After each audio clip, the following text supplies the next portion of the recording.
C'est Pierre-Antoine Vacheron, on l'applaudit. Donc Pierre-Antoine Vacheron est vice-président Europe de Ingenico, donc leader mondial des terminaux de paiement, mais c'est bien plus aujourd'hui.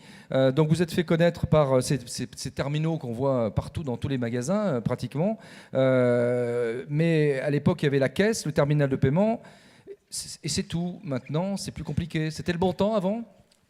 Je ne sais pas si avant c'était le bon temps, c'était sûrement plus simple. Parce que le commerce n'était pas connecté comme il est aujourd'hui.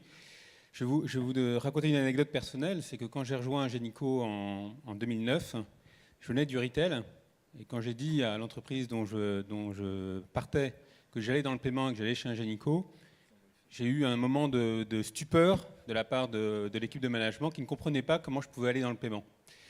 Et la chose très amusante, c'est que quand quelques années plus tard, j'ai retrouvé cette équipe de management comme client, là, j'ai constaté de quelle façon le paiement était devenu stratégique pour les équipes de management, puisque le sujet qui historiquement était traité par le trésorier du retailer était désormais traité par la direction générale parce que c'est devenu compliqué et surtout parce que c'est devenu un élément stratégique, comme vous dites, pour aller au bout de l'acte d'achat, pour aller au bout de ce parcours client dont on parlait tout à l'heure. Donc, ce qui est intéressant, c'est que vous êtes sorti du terminal de paiement.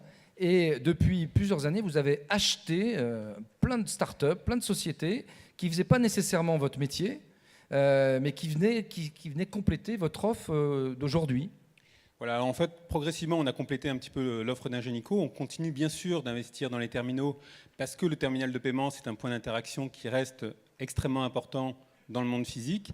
Et on sait que le terminal de paiement apporte potentiellement de la capacité à faire de la valeur ajoutée, à intégrer les applications de type Playbicom ou des applications de type satisfaction client de façon aisée.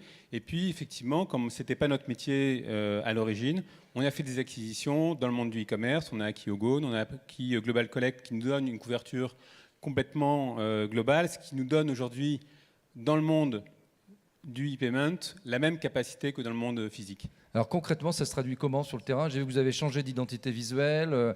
C'est la révolution chez Ingenico. C'est la révolution chez Ingenico, oui, absolument. Alors on a regroupé toutes ces activités de services de paiement sous une marque, qui est Ingenico Payment Services, qui remplace progressivement les différentes enseignes, les différentes marques que l'on avait.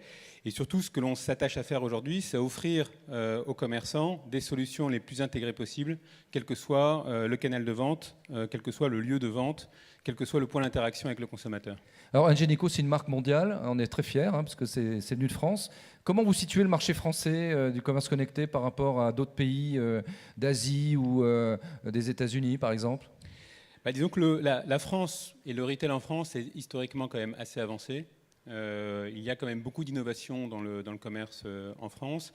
Si on compare sur les pays européens, je pense qu'il n'y a que l'Angleterre probablement qui est un peu plus en pointe en termes d'innovation, en termes d'adoption du NFC.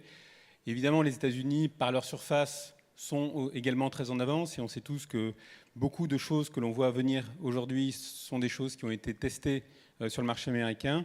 Mais la France n'est pas en reste et je pense que le comportement un peu geek du consommateur français est quelque chose qui aide considérablement cette révolution du commerce français. Alors vous avez édité un recueil aussi, un glossaire qui permet d'évangéliser un peu. Par exemple, vous expliquez plein de termes comme le showrooming, Atawad, le wallet, le store locator. L'Atawad, vous savez ce que c'est ? Non, j'ai déjà oublié. Il y en aura un autre qui va venir. Bon, j'ai notre ami Philippe Leclé. Moi, je dirais anytime, anywhere, any device. Oui, il a bien répondu ? Il a bien répondu, mais il était bien formé. Très bien. Eh bien, j'aimerais qu'on applaudisse Pierre-Antoine Vacheron. Merci beaucoup.